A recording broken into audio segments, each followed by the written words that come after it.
Welcome to the Let It Bleed podcast, a place where you can hear the liquor-fueled ramblings of two narcissistic wizards who conjure the essence of inspirational people every week and bring it straight to you. And just how do you plan on doing that? Magic. Motherfucker. And now for the wizards themselves, David Amaya and Phil Arroyo. But I do not. Yeah, for sure. Well, we're glad to be back after a couple weeks of being fucking extremely busy. I know that... Insanely busy. Yeah, it's been awesome, though. I'm another year older now.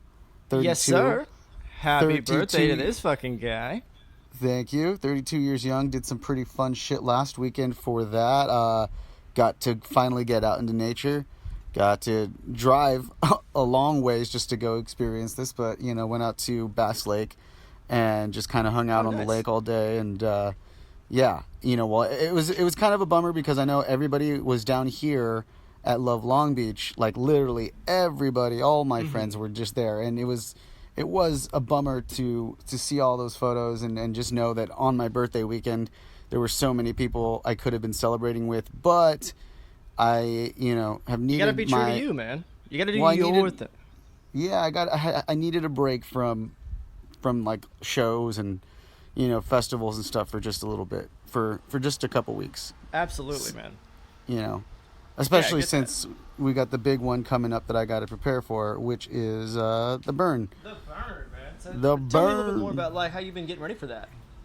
Well, as far as getting ready for it, I'm guessing that I'm way behind where I should be, but everything has kind of fallen into place with this on how it even came to be in the first place, because about a month or so ago was when the opportunity was presented to me, and in my mind I was still thinking like, no, I'm not going to go because it's just never worked out because of work, because of my scheduling and all kinds of stuff going on in August, especially right at the time that this is. A lot of people are going back to school, and like Burning Man just happens to be like the first week of school for so many people, so that kind of prohibits a lot of people from going and checking it out. But for me, it's just always been about being able to get the time off work, and also, it's not like an easy thing to just get up and do. You got to put a lot of planning into it as well as money. I was gonna say it costs a lot, right? Yeah, exactly. It's going to cost me more than any other festival I've ever gone to. Yeah. At least I would say probably pretty comparable to the Eclipse, because the excursion up there, it's not as far, but as far as getting there and just like all the extra stuff that you have to buy for this festival, because the conditions of this festival, or at least the just the weather and everything, it's so much more gnarly than any other. And it's not a festival, actually, so I have to correct myself on that. I've been told many times already that this is not a festival, because it's not. It's literally a city that just is created, and a place where people go. And you hear music and stuff like that, but it's no sponsored lineups or anything of that nature. It's not like They don't have a cleaner word for that? Just a gathering? Yeah, essentially it's a gathering, but it's a city. Black Rock City is a literal city that's created, that's probably larger than some small cities. I know for sure it's probably larger than Stanton. Yeah, exactly. Like fucking, or one of these small sub cities of Orange County or whatever. But it's insanely and it's not a bartering thing too, because I was always under the impression before that you obviously don't pay with money for things, but you just barter. But it's not even about that. It's about gifting people. It's like a radical thing. Like everybody brings something, and and you and of course there are going to be people there that that don't prepare well enough for this and have to be carried by so many other people, and I don't want to be that person. So exactly. I'm not gonna act high and mighty, but I don't want to be a sparkle pony either. I don't want to go out there and just like fucking, which is what they call. I was gonna say, you're gonna have to roll that back for those muggles in the crowd here. What the fuck is a sparkle pony? So my understanding of what a sparkle pony is, and I'm not sure that it's limited exactly to females, but generally like the Instagram model-esque type girls that go there, specifically for their photos, and they're wearing like super nice outfits, and they're just basically on a 24-hour a day photo shoot on the playa. These people who come out there and don't actually like prepare for all the other extremities that come along with this, the people that kind of just have to be taken care of the whole time, those are what they call sparkle ponies. I see. Okay. So I don't want to be a sparkle pony. No, Even though I'm gonna look fly as fuck. Yeah. But it is cool because I was always told not to go with the camp my first time to avoid responsibilities. They said like just go and experience it for yourself. But I don't think that really was. I think that the way it's going for me is the best, and I'm going with a camp called Camp Bloomadance, and it's a fire conclave. So Riley and Marilyn, who I intend to have on the show in the near future, yes, hopefully, definitely before, who have done some amazing stuff at organizing this whole. They belonged to another camp last year, Fire Society, or Hellfire Society, I think is what it was called, and they formed their own. They're under new management this time, and I've just been with them right before the fundraiser, helping them out, and I know like all of the work they're putting into this, it's an insane amount of work, and all the people that they have to account for, and making sure that they've got all their their tickets in order. And I mean, as of right now, I'm already kind of experiencing some issues with the ticketing and like the reservations that we have, so there's like a little bit of that kind of stress and headache that comes from it. But once it's all taken care of and I'm out there, I know that going with a group such as this is the right way to go. They offered me a job or a spot drumming in the Great Circle, because what the Great Circle is this big old circle kind of right near the man, right before it burns, and it's just these fire performance groups that are putting on this show essentially for everybody, and it's supposed to be like the main kind of like the main show or the main event of the whole entire burn. And not only am I going with the group who's going to be performing in it, but I am also performing as a drummer in this group. And so they asked, Marilyn asked me a while ago, would you want to go? And I said, probably not because of work. And then it just worked out. It just happened that everything fell into place. We got another person hired at my job.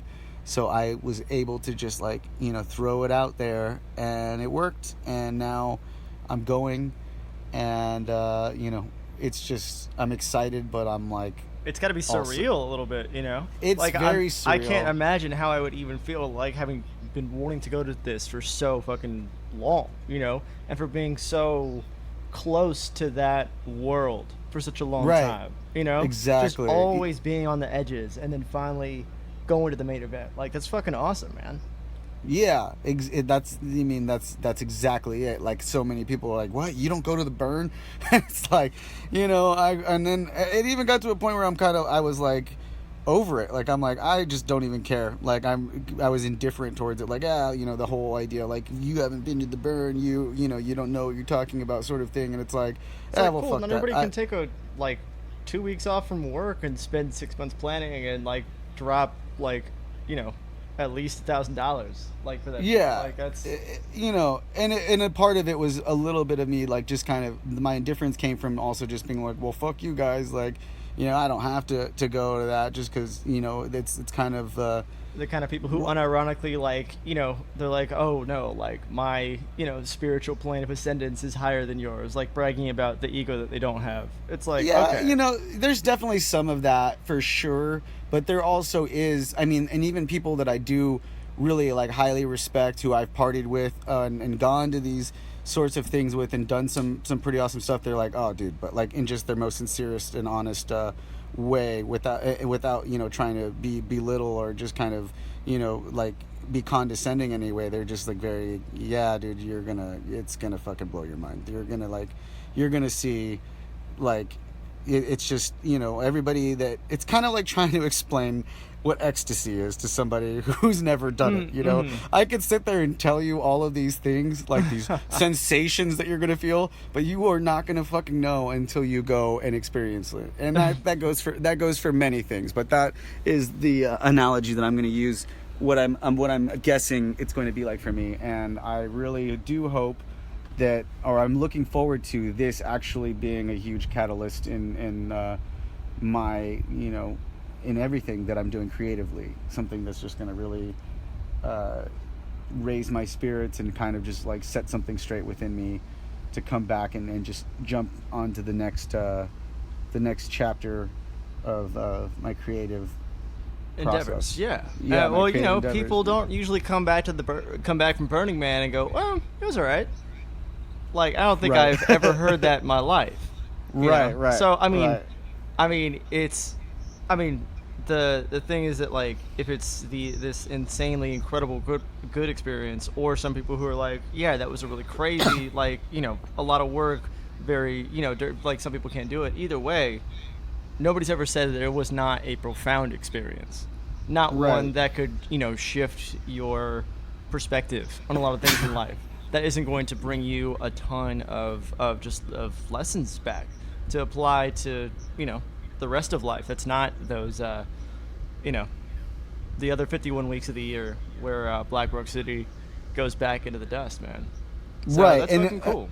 Well, and the other thing about that is that there for some time now has been talk, at least for the few years, I've been hearing people, you know, because the federal land is trying to, the Bureau of Land Management is, because that's where they, you know, they have this. It's Black Rock City is on BLM land, and I guess now they are trying to make it so much more like not only more expensive, but just like the restrictions or the regulations that they want for everybody like to adhere to is just kind of almost impossible to carry out. So there's been talk for years about it not possibly going back there and then finding a new spot. And so each year it's kind of one of those things where you never know. It might be the last year that it's there. I don't know. I have no idea. I'm not a real voice of authority on that, but Well, it's I had nice some insight I can shed on that one because yeah, we just appointed a new head of the BLM, and he is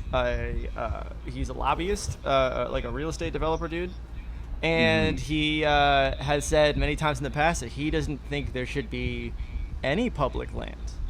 He thinks it should all be like sold off to private entities to do whatever they want, which would include the playa. Right. And yeah, that was a fucking good segue to that, because you might be right, you know, unless some shit can get stopped. Like they've already opened up a ton more public land that was not available before. And, right. You know, I mean, it wouldn't be out of. It would definitely be in the best interest of people like that to shut down the one kind of the place or the one thing that is, you know, so widely recognized despite all of its other things, to be a place that really encourages radical thinkers and ideas, lifestyles. Yeah, absolutely. Stuff that's so outside of the fucked up system that is already created for us. That's literally why, I mean, this thing was created to show people what life could be like in an alternate society. And either way, that shit, it really fucking pisses me off, like when I hear about that stuff. And I think that that's something that, you know, that should be and is not partisan, you know, that's non-partisan issue that people should get really fucking upset about, you know, like taking away public land for fucking oil shit or, you know, real estate or whatever. Like that's something else that's just like, okay, now they're literally like taking away land. Like yeah. I mean, it's what they do. It wasn't a partisan issue, and then, you know, somebody decided, hey, we're going to be against this now, and against this being, you know, the idea of public lands, public parks, public, you know, giant national parks and shit like that. The shutdown. But like, they didn't give as a fuck. They're not constituent, funding this though, shit. yeah. If you are, you know, but what I'm saying is it shouldn't be for the any supporters. You know, obviously politically, like, yes, the people in the Republican Party are going to sorry, go for that. But like, if you consider yourself a Republican for whatever fucking reason, or you know, a libertarian or whatever, like this should fucking make you like think like, no, fuck them. Like, why are they doing this? You know, this is not okay at all. I mean, amongst many fucking other things, obviously, but hopefully that this would be one that you know, can really like break that. You know, fucking. I mean, everybody's got their issue, but there aren't many I don't think there are many environmentalist Republicans out there. Well, maybe not Republicans, but I know about like a lot of libertarians that will lean to that side still probably would be upset about this because it's not, you know, I mean, a lot of those motherfuckers like to go camping and hiking and shit too. Yeah. I mean, that would be ideal, but like that would also. That's public ownership of the thing. I don't know where libertarians fall on this whole conversation and shit like that. But it's true. That's interesting. I can't recall a time where I've ever heard or spoken to one at length about this issue. But I gotta imagine there's a lot of them who don't like the ones that are like not outright insane. Like there should be no government people. You know, this seems like something that would probably be in their thing. They'd be like, yeah, no, we should have that. Like, that's okay. Yeah. But well, because that's yeah, I don't know. I guess. I mean, I don't want to speculate on their thing. Somebody write us, tell us how you feel. Because well, I've always when it comes to them, there's like a whole bunch of different fucking ways that are so many different factions and interpretations of it. Yeah, I've seen a lot that it's morphed into. Like, it's like this one person's like they could be so polar opposite on these issues that I'm like, wait, what? So, and then they're always trying to tell you what the real definition of a libertarian is, and you're like, well, that's exactly what this other guy said, except it was exactly different. It was the exact opposite. My favorite is how many libertarians hated Gary Johnson.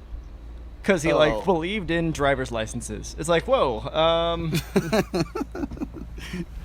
No, yeah. I don't want to make a cartoon out of their viewpoints there, but yeah, no, it's fucking bad, man. You know, they're looting this shit, and they're trying to keep like this is exactly what I'm talking about. You know, they can see something like the burn as a threat.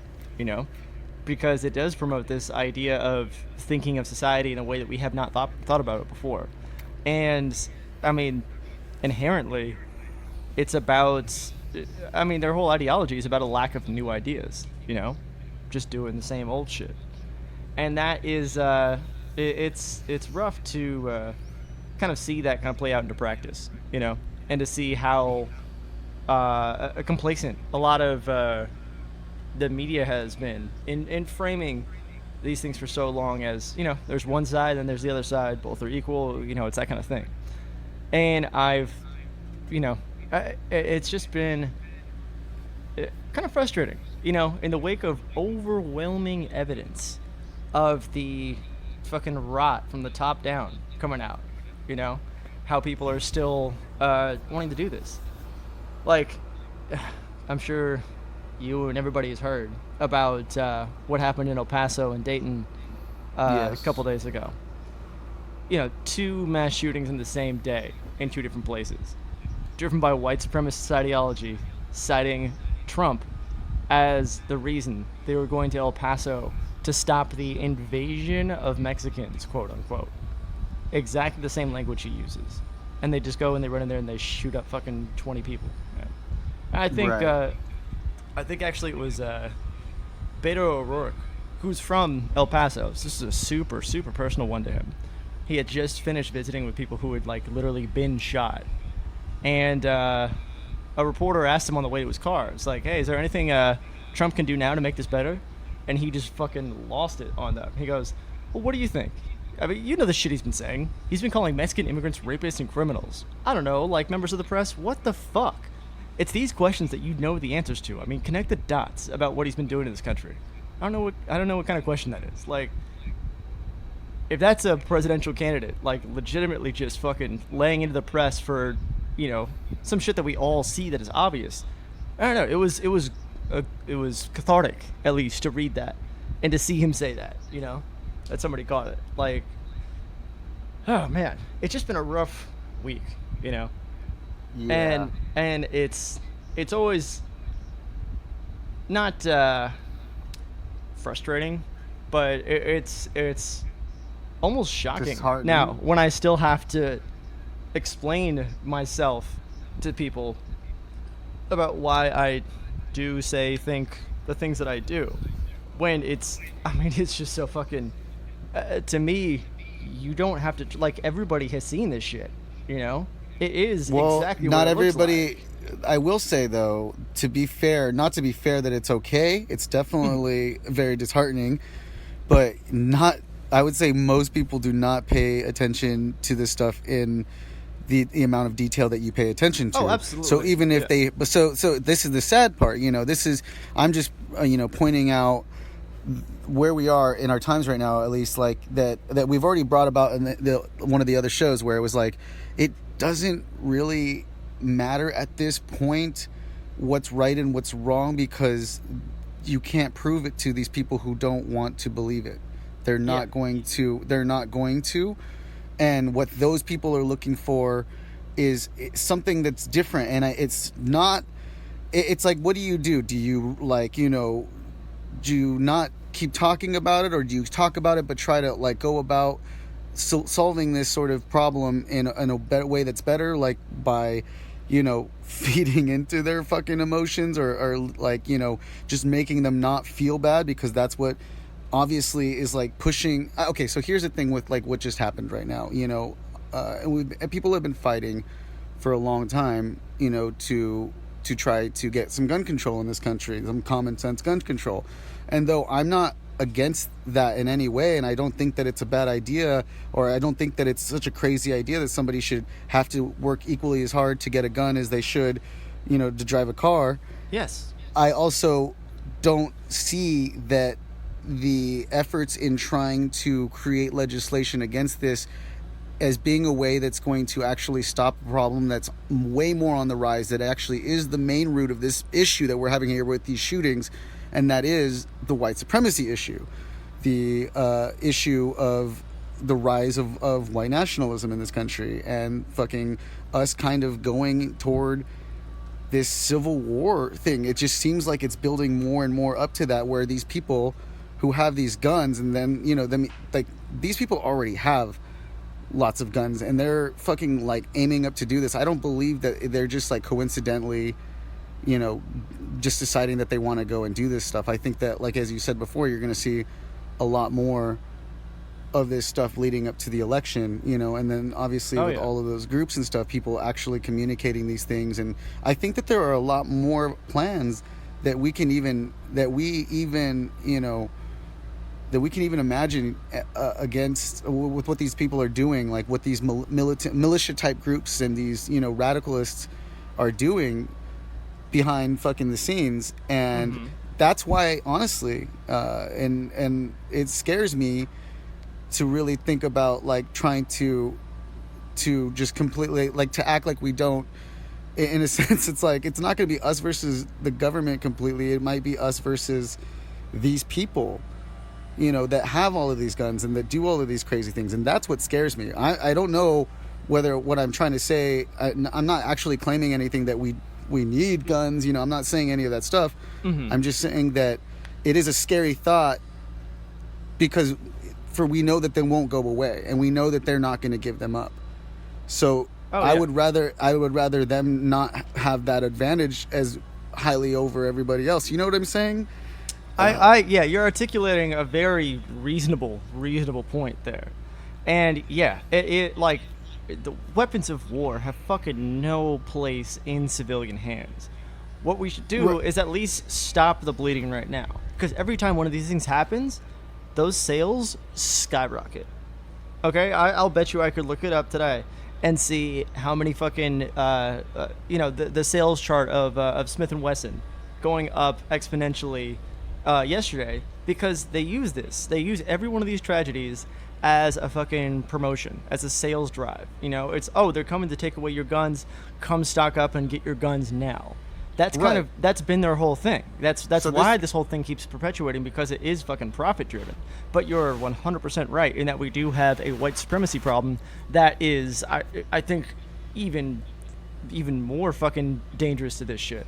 And you know, I'll tell you a little story that I've not seen like picked up really anywhere big, but I think it's worth noting that 8chan, you know, the forum, like the offshoot of 4chan, that a lot of these white supremacists are using to to gather, to bounce ideas off each other, to brag about to brag about like the shootings that they want to do, to like fucking rack up high scores and egg each other on. That was dropped by one of its major like service providers, like Cloudflare, which is like a anti DDoS hosting kind of thing, and that is, I think, significant, and in a way that I think, to me, it kind of opened up this idea that I hadn't really had before, and that was to actually put public pressure onto these companies that are hosting these things, because really it's the same like 3 websites for all of these shootings. It's the same fucking ones. It's not about an ideology or fucking the shit. Like it's fucking toxic and dangerous to the community. Like, I never thought the day would come where I would think that like, oh, maybe these ideas should not be fucking out there, because of course, slippery slope, who decides what and shit like that. But like, there should be some kind of police out there that do determine some of this stuff, because I'm seeing the world where it's an absolute open market to anything, and I'm seeing how that that very idea has been weaponized against us into not taking the actions that do. And now I'm not super solid on this yet, but you know, there is like evidence out there to show that like when certain just communities that are based around hate have been disbanded online, especially anonymous ones, that they haven't really found a good footing, like at least definitely no coordinated footing, to kind of regroup, and a lot of them just disbanded. I was reading a study that was saying that they tracked people from a subreddit that was based around hate that got shut down because it was, so hateful and violating the terms of like the Reddit service, and how they actually tracked a lot of the users that were in that forum and saw that like even after that forum got shut down, they didn't show up somewhere else. They didn't kind of regroup, and a lot of them actually started to calm down in like their other interactions with people on the site, in other different forums and subreddits. And I just thought that was interesting, because I think a lot of these, like, there are going to be absolutely always a group of people who are so dedicated who will find time to do this, yes. But what we're doing is we're feeding them people. These algorithms, YouTube, Google, fucking 4chan, all the shit, they're feeding people into this system, all these potential recruits, all these white, these kids who are pliable, who are open to a message like that. And it's ripe for the picking. It's literally the same strategies that ISIS uses to recruit people, and we do have the power to at least cut off these major avenues that are actually directly feeding them to it. We can give people a more well-balanced intellectual diet that would actually, I think, directly lead to doing something about this fucking white supremacy problem that we got. You couple that with just mandatory background checks, like easy, common sense fucking domestic abuse cases, blocking people from getting some guns, and just banning, banning assault weapons.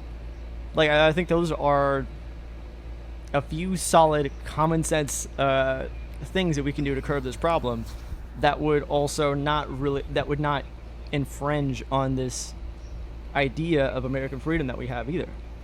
It would apply some sensible restrictions to all these things. And right. Yeah,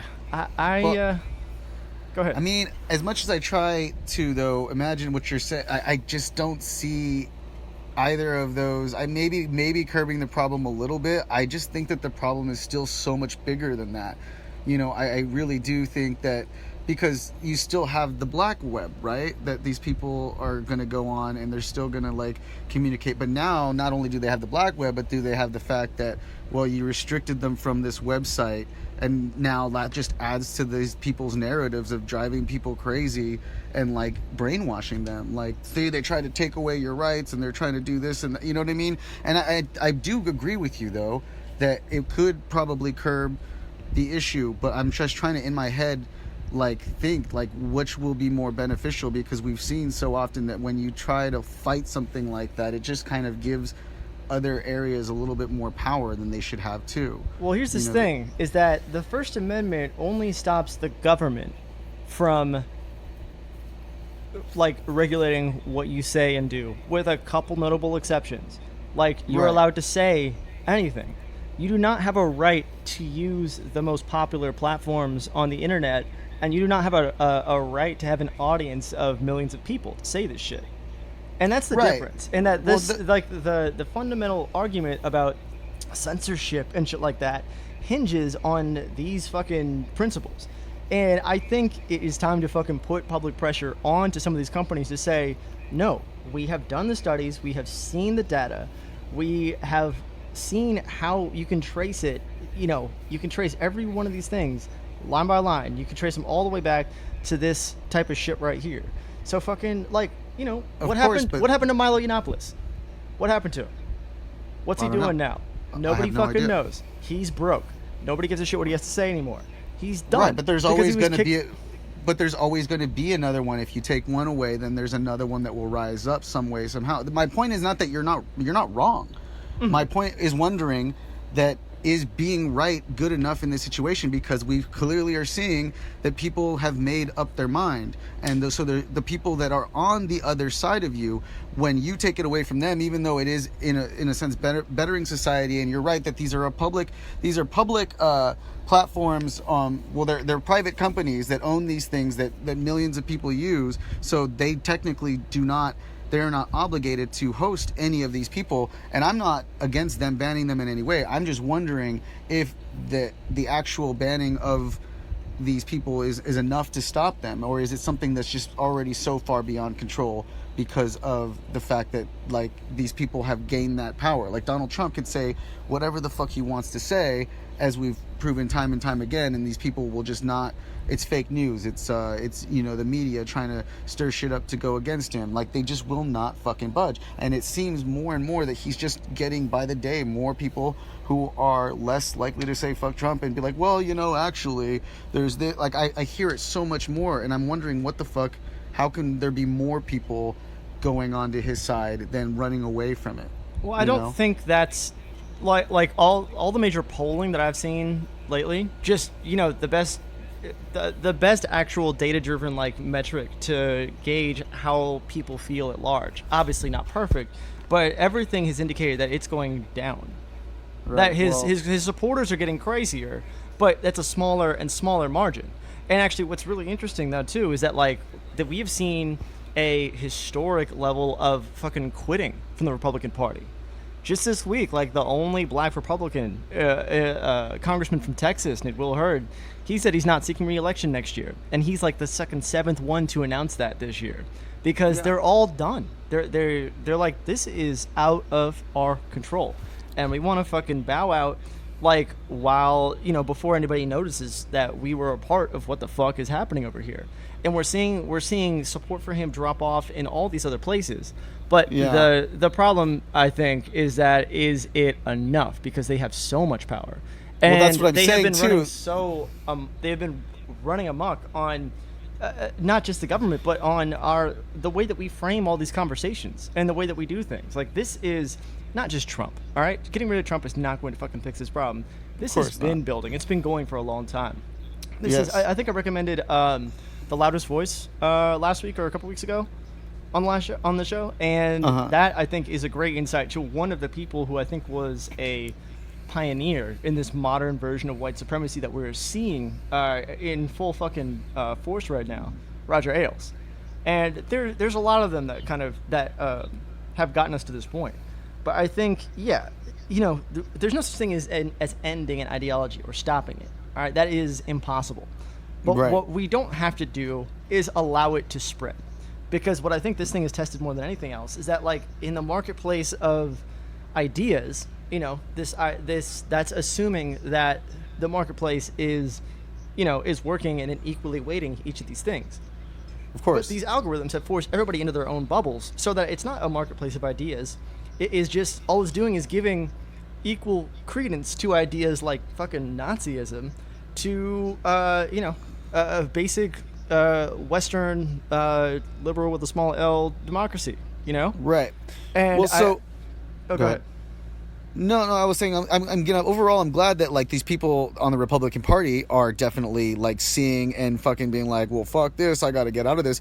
But shouldn't we have people like that actually try a little harder to fix or at least change or at least kind of, because then if they leave, then it just leaves more room for the really fucking corrupt people of that organization that's still going to be there, right? I mean, does that sound crazy? No, like well, that, I mean, that's like also assuming people at large are still going to see this party as anything but the party. Like, they are making a really bad case for themselves. Like straight up, if you're a Trump supporter right now, you're going to have a very hard time convincing me that you are not a racist.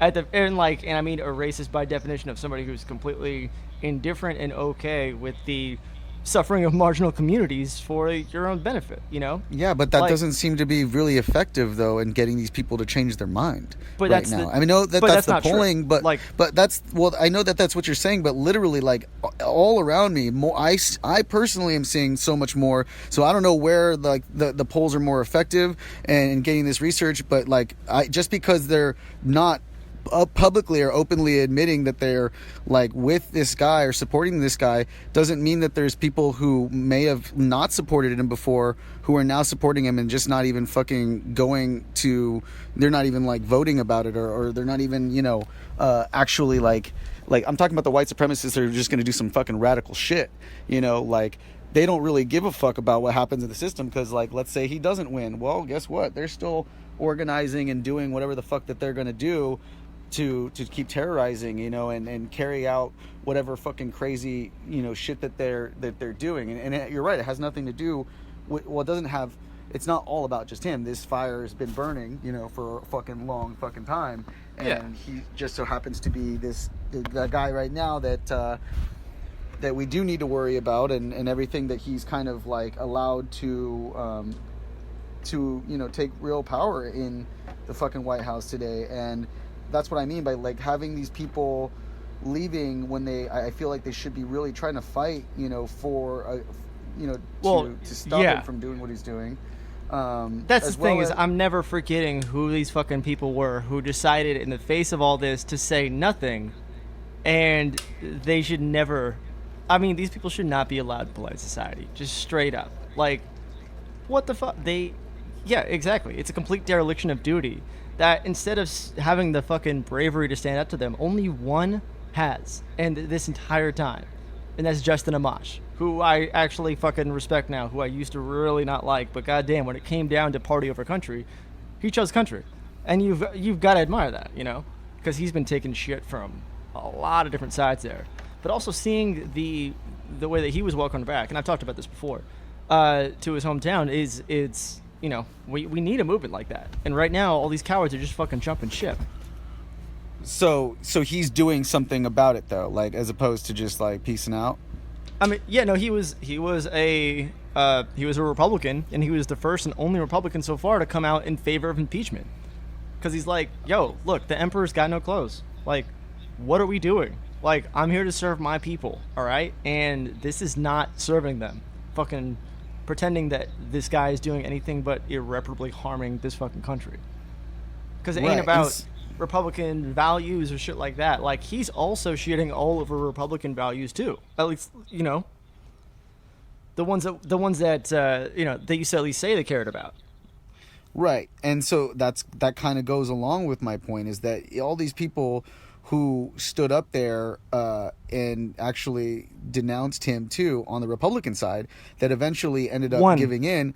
One person. No, there was like a bunch of them that said they did not freaking like what he was doing. I mean, all of the people that ran for the Republican Party. Oh, at the actually thought he beginning, was a before joke. they Yeah. knew he was gonna win. Yeah. Okay. Before yeah. and then he won, and then of course they, All so of them that fell this in line. so this proves to you it's not about what's right or what's wrong with these politicians. This is about a traditionalist mindset of like adhering to, you know, in a sense like a monarchy, you know, like having like the king, and then you have everybody. You're either gonna like, you know, go with them and just stay in this game, or else you're gonna like fall out of it. And so that like they don't give a fuck about the country or making the world a better place or about their Christian values. This is not. all literally just about upholding this, you know, this system that needs to be changed. And it just blows my mind, like people who think that, you know, that nothing would need to be changed ever from the Constitution, or like nothing that absolutely nothing needs to be, you know, rethought out. Oh, because they've been in power. They've entrenched their own power. They started out ahead. I mean, it's inherently easier to fucking argue against change than it is to argue for change, you know? And like these people, I mean, fuck. I mean, it started out with the, you know, original sin of fucking Native American genocide and then slavery. And this is the same group of people, the same,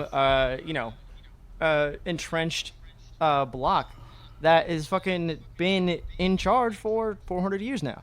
Like over 400 years. Like, this shit is, you know, it's a difficult fucking wall to crack. But I think it is cracking, you know? Like, public opinion, all these things. Like, I know what you're saying about your, you know, anecdotal evidence and things like that. But there's a lot of indications that things are, I mean, people are waking up to realize that they have made a mistake. You know, you've got economy in a, like, you know, on a fast track to a recession. You've got fucking farmlands that have been wiped out. You've got people who are actually and literally seeing climate change affect them.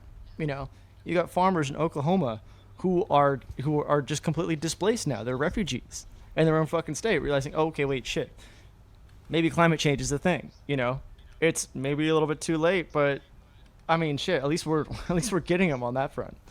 And you know, that's the other. On that note, you know, one of the things that really, like, the scariest thing to me this week was, I don't know if you saw this, but you know, the ice sheets. We lost like 100 million tons of ice in Greenland this week, in one day. It's like, it was melting at a rate this week at shit that we were not expecting until 2070. And so then how did it all just go in one day though? Because we're having a record heat wave across Europe and in that area of the world. And see, what happens is, like, I guess a lot of the climate models were not ready for this idea of oh shit, what did they call it? It was like reciprocal or something like that. It was like a climate change feedback loop that basically, like, because like it's getting hotter in Greenland, then the ice is melting faster. And when the ice is melting, it's going to cause more ice to melt. And when that starts to expose, like, you know, the earth underneath it, which is like a non-reflective white, it's going to absorb more heat, which is going to cause the fucking heating to speed up and the ice to melt faster, which is going to release more methane, which gets into the fucking air, destroys more ozone, and then causes more, causes more carbon, causes more ice to melt. And it's like, oh shit, we're hitting this point where all the bad shit that's happening is making all this other shit over here worse, which is making the original shit that's happening worse. And we're kind of, it's turning into a really fucking fast spiral, you know. And if Greenland's ice sheets were to melt entirely, it would result in about 20 feet of global sea level rise, which means I'd be fucking halfway underwater right now. And, you know, this problem is not going away. And this shit was like very, I mean, to me, this was the thing that really, like, fucking just made my chest hot, you know, just thinking about that, going, oh shit. Like, I've said before, like, at least I'll be fucking 80, like, when shit goes south in 2070 and we're really fucked.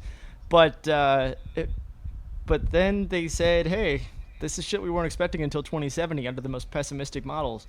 And I kind of shit myself, you know? And so it's like all these little things, like, there's no time to waste with all this shit. Like, you know,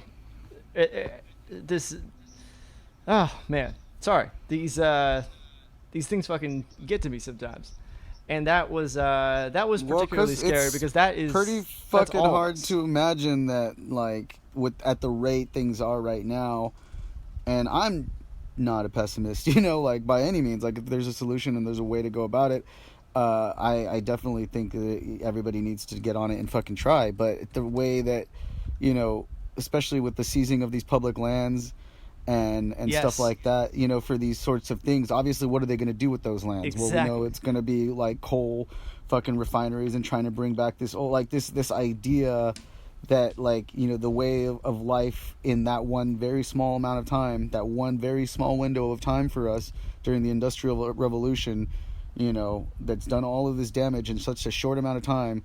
No, that's just fucking crazy, liberal nonsense talk. And this is God's way of doing things. We're making a comeback, and we're going to get all the small town people a chance to work, because all of these kids that have their fucking smartphones are going to spend 8 hours in a fucking, I mean, a we coal need to refinery. Yeah, we need to fundamentally rethink the way that we do things in this country. Because shit, even a moderate president right now, who does not have the fucking capacity to fight for something like a Green New Deal, is gonna be coming up with fucking half measures that are not gonna get us there. I don't even believe that the timeline that we've been giving to actually do something to hopefully hold back the worst Well, effects of that's this what I'm shit. saying. Yeah. That's what I'm getting at, is that, like, I don't want to be fucking pessimistic about it, but if all is what they say, and or at least even half of what they say, then Well, hey, to bring it all back around to a fucking Positive note. a positive note before you got to go here, is Right. that, like, our future, like a future in our lifetimes, could look like, I mean, it could look like Black Rock City, or it could look like Mad Max, And I think it's going to be, up to all of us, like interpersonally, in our community, in our culture, to come define the future that we want for this shit. And I mean, to me, something like the burn actually gives me hope for the way things that are run. I mean, the way things could run in a worst case scenario here, you know? Right. And I think it is incumbent on all of us to not just focus on these, little events here, but also look wider and, like, learn to, like, get out there to spread this message. It's a message that all of us have taken. I've taken it away from the experiences I've had. You've taken it away from yours. It's half the reason. It's why we do this shit right here. And Exactly. we've got to fucking set that groundwork for a better future. Yeah, I mean, it's true. exactly. I mean, and that's another thing. The people that go out there and do these sort of things, and stuff that I have to remind myself of all the time when going to these quote unquote transformational festivals. A lot of the times when people go and they get into these things, it's life changing, because it truly is life changing. It opens you up to all these different ways of seeing the world and understanding, and it gives you hope to see, like, what little things you can do in your day-to-day life, changing up your lifestyle, can do to help make not only your life a better, make it better, but also the world a better place.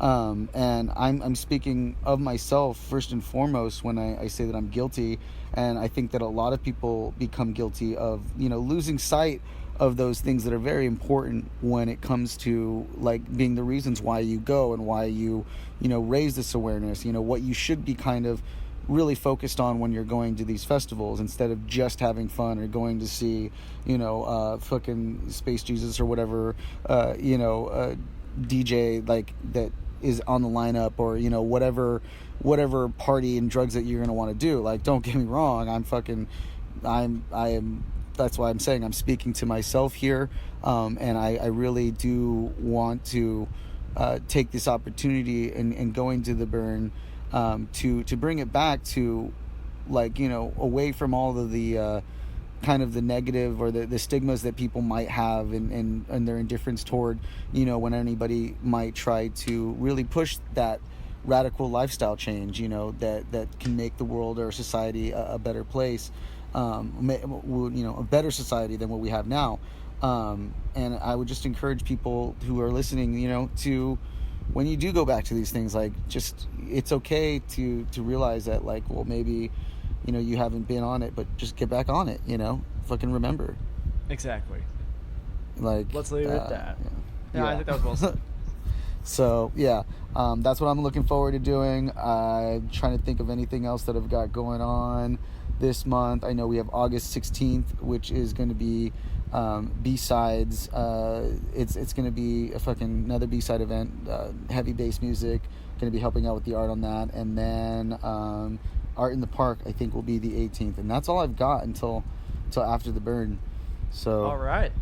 Cool. yeah, what about you? Anything going on in the world of Phil? Nothing that I am ready to plug right now, but I've got a meeting that I'm going to tomorrow, and hopefully I got something that I can take away from there. Cool. Right on. Well, you could always follow us, or you should always be following us right now. Thank you on for Let using It the Bleed proper on- grammar. Yeah, follow. You should be following us, and tell your friends. Tell them to tell their friends. Get their little kids hooked on it so that they learn the proper shit. Start 'em young. We'll add some censors here to all the cuss words. Phil No, will we get won't. on that. So Those fucking so kids the need to learn. Those fucking kids need to learn. And yeah, so like us, subscribe, follow, share.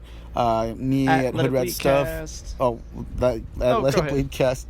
No, I was just saying you can find me Hood Rat Stuff with 3 F's or Psychedelic Lions Den, psychedelic _Lions _Den. But of course, follow Let It Bleed Cast on Instagram and Facebook, and yeah. You'd think we'd be better at this after the years of doing it, but we never know who's going to say what at the end of this show. Because So- that's cool. It's not planned, so Yeah, no, they it's can not planned. That's how supplement. you guys know it's authentic. And hey, while you're out there looking for authenticity, go ahead and find me on Twitter at Phil Nobody Cares, and then you can flip that around for Instagram and whatever else I'm doing online at Nobody Cares Phil. Yeah. Well, thanks for tuning in to another one of our great conversations about how the world is getting more and more fucked up, but we can make it better. Yes, we can. So, Si se puede! Si se puede. Yeah, let's all fucking just get out there, live a happy life, and try to make the world a better place in any which way Be you your can. best self. Be your best self. We love you. Thank you for listening. And as always, let it bleed.